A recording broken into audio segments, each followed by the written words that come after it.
Hare Krishna. Hi Krishna. That's a train. Yeah, there's a train going by. I'm sure you can hear it. It was so quiet before. So we're just down on the backside of St. Pancras Station along the canal. We got some fishermen over here. And we're fishermen. We're fishing for the nectar of Krishna consciousness. And we're fishing for souls who are eager to hear about Krishna. So we're continuing our reading from the Bhagavatam. And where are we? Canto 3, but we're starting chapter 12, and so obviously text 1, which is called Creation of the Kumaras and Others. And the others. Hopefully they don't feel irrelevant, right? Okay? Yeah. Om Namo Bhagavate Vasudevaya. Om Namo Bhagavate Vasudevaya. Om Namo Bhagavate Vasudevaya. Outside voices. Shirade. Text 1. Sri Matraya said, O learned Vidura, so far I have explained to you the glories of the form of the Supreme Personality of Godhead in his feature of Kala. Yeah, you just need to keep an eye on that phone. People are looking at it. Now you can hear from me about the creation of Framar, the reservoir of all Vedic knowledge. So, text 2. Brahma first created the Nishian engagement like self-deception, the sense of danger, anger after frustration, the sense of false ownership, and the illusory bodily conception or forgetfulness of one's real identity. How does he create all that, isn't it? Well, Prabhupada will probably explain in the purport, but just think, the first thing that he creates is delusion. Yeah. There's no need, you know? Right? No. There is need. To be in the material world, you have to be deluded. So that's the point. Go ahead. These men, they're quite comfortable in a chair and everything. Yeah, well, that's what you do when you go fishing. Anyway, read. We're not fishing. Alright, before the factual creation of the living entities in different varieties of species, the conditions under which a living being in the material world has to live were created by Brahma. Unless the living entity forgets his real identity, it's impossible for him to live in the material conditions of life. There you go. So there you go. Yeah. Therefore, the first condition of material existence is forgetfulness of one's real identity. And by forgetting one's real identity, one is sure to be afraid of death. Although a pure living soul is deathless and birthless. This false identification with material nature is the cause of false ownership of things which are offered by the arrangement of superior control. All material resources are offered to the living entity for his peaceful living and for the discharge of the duties of self-realization in conditioned life. But due to false identification, the conditioned soul becomes entrapped by the sense of false ownership of the property of the Supreme Lord.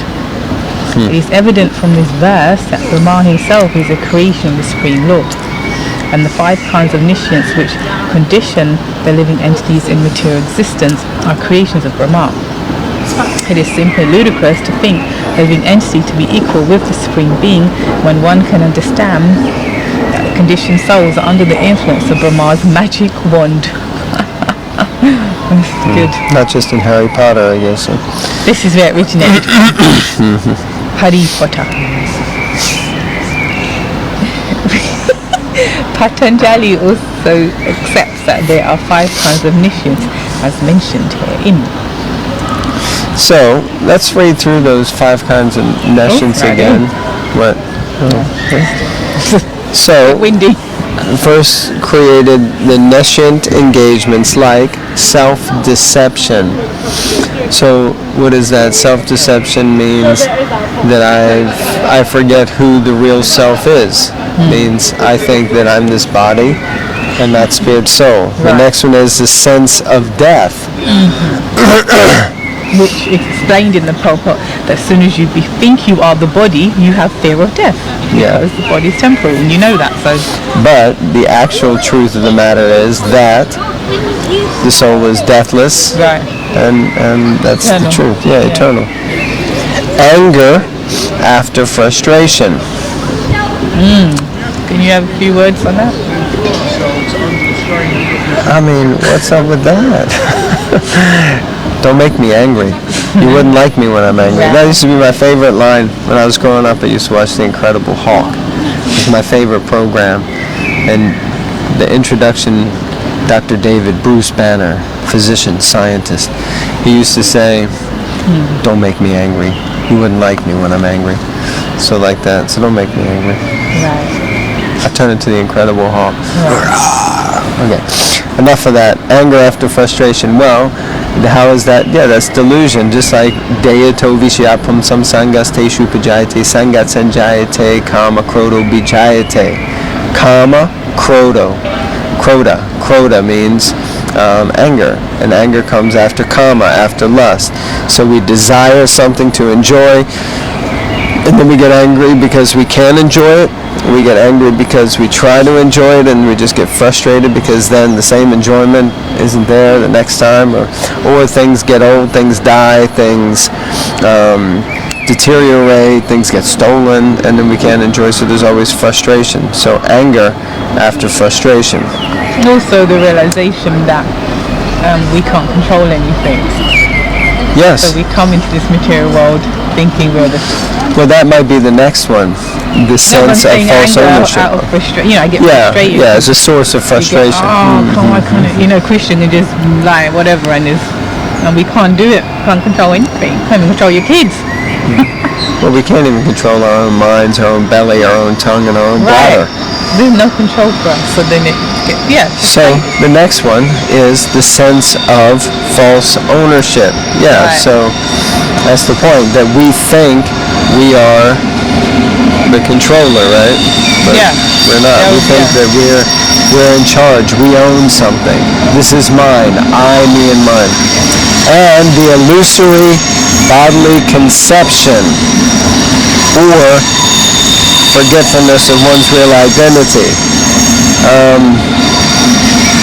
I would have thought that would be the same as self-deception, but the illusory bodily conception. So anyway, that's a very noisy train.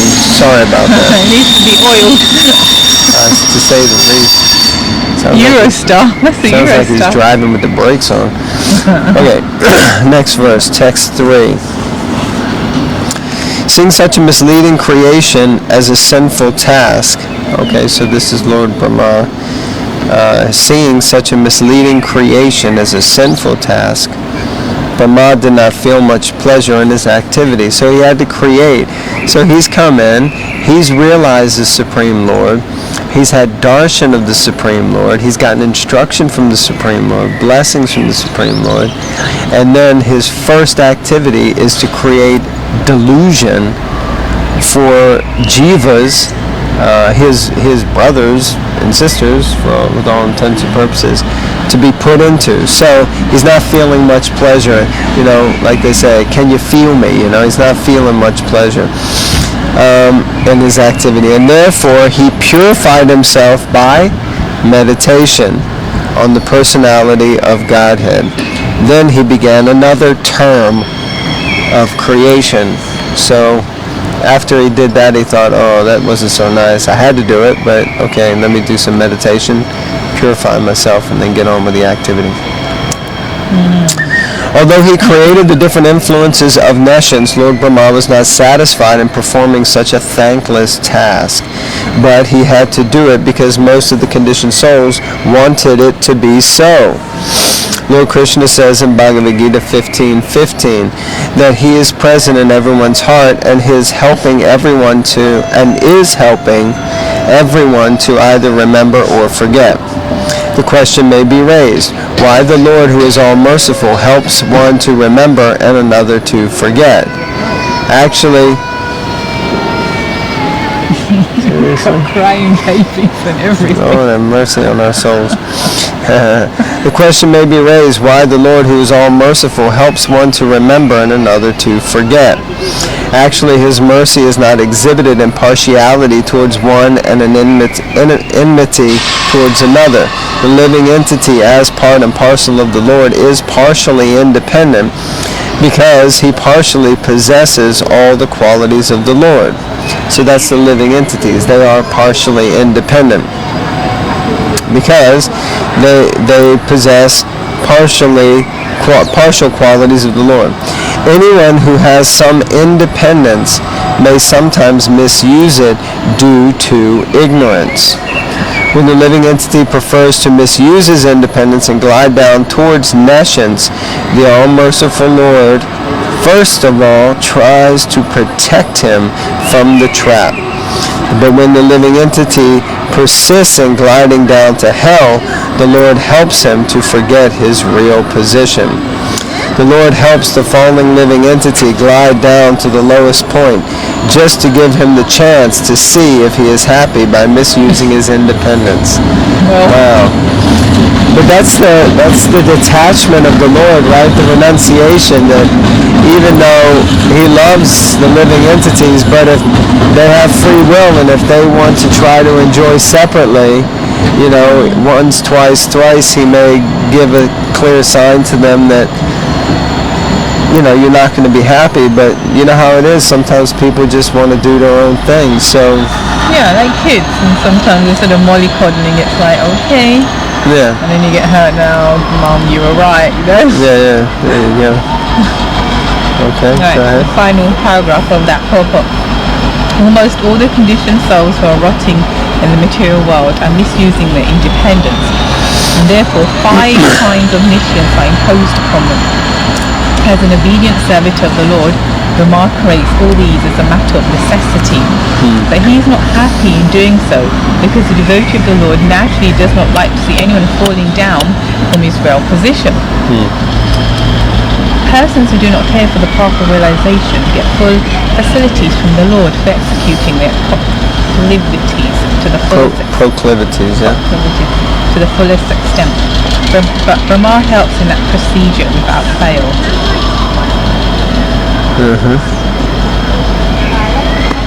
So Brahma helps you to fall down, basically. That's the point.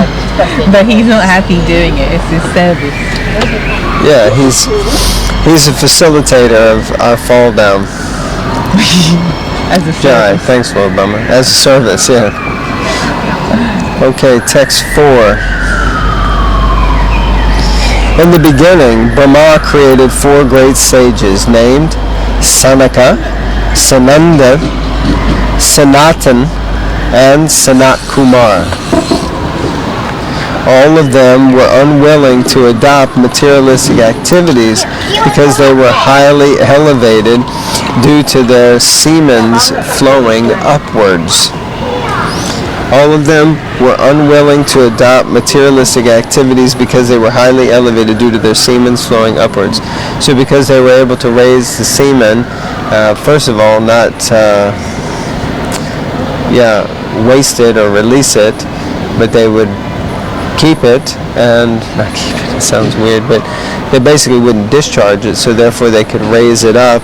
And it's described, I think that's like Kundalini Yoga, where the semen is raised up the spine and then nourishes the brain.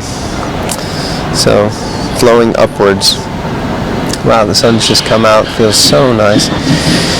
Purport. Although Brahma created the principles of nescience as a matter of necessity for those living entities who were destined to ignorance by the will of the Lord, he was not satisfied in performing such a...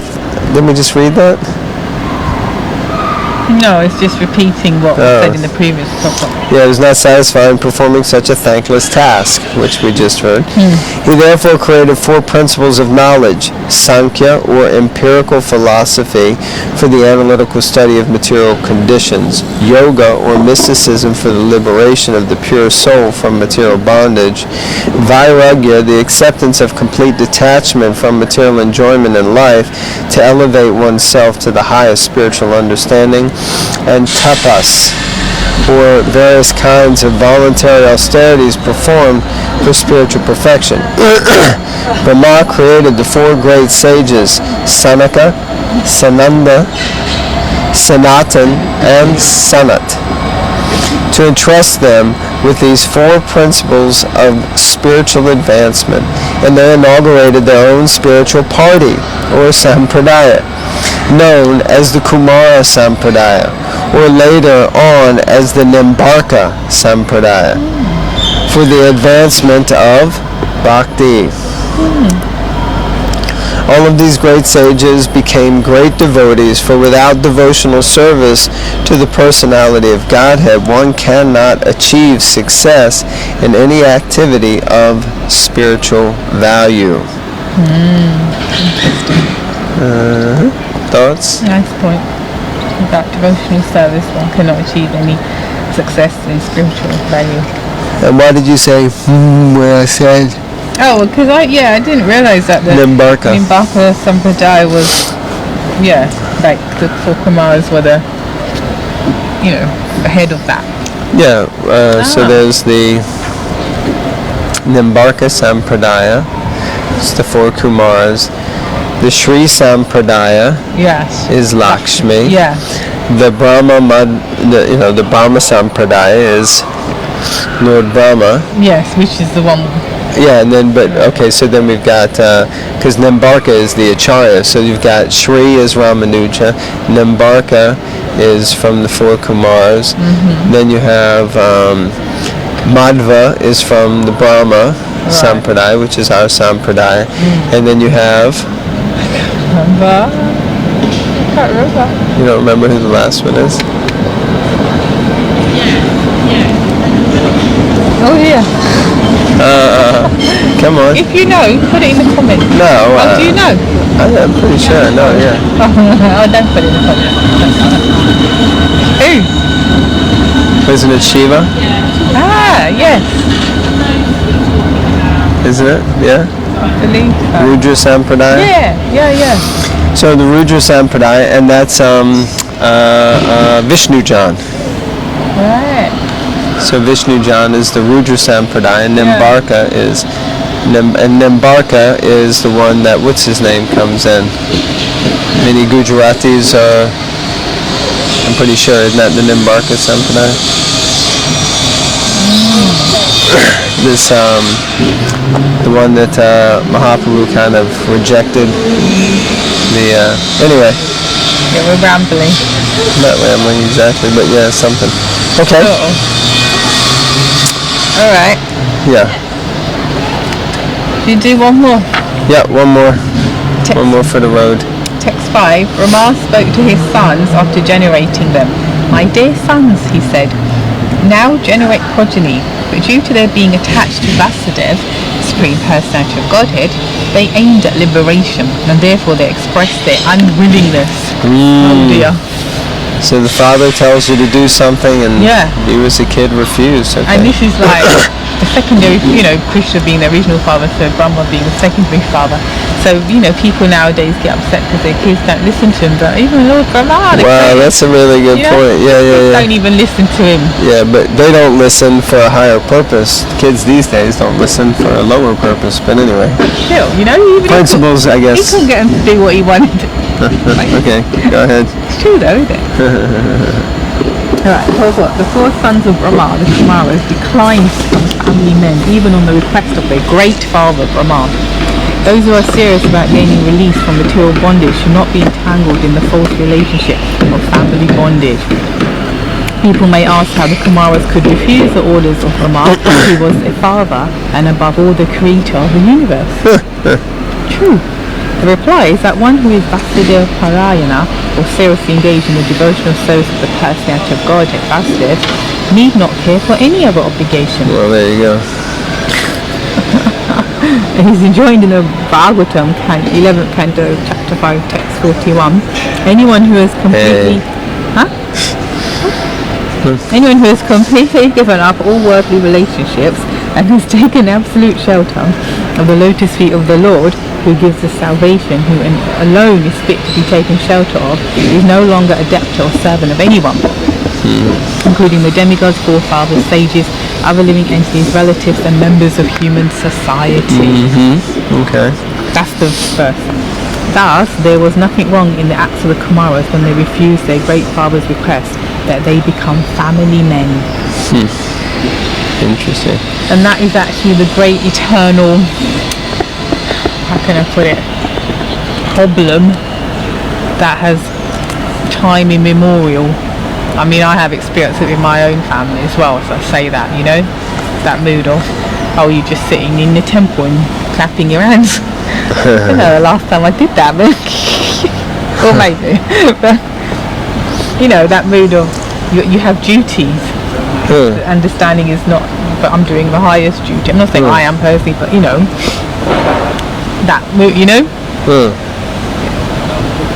Anyway.